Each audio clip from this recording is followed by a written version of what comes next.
बिहारी वाली रुपया दे।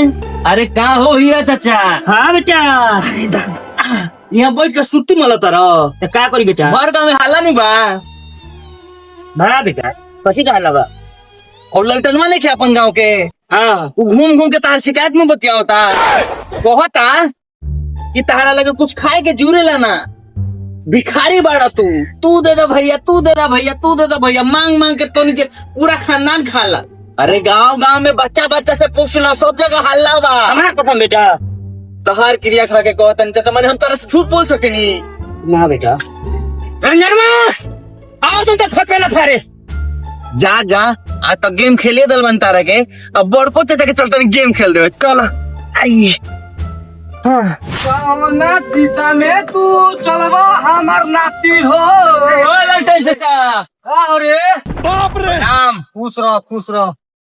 कहाँ जाता रहो? भाई बनरसिया के लेके जाता नहीं आंगनबाड़ी में एडमिशन करावे। अच्छा। 2 दिन से साहब तबाह कर रख दिले बा। एक बात बताओ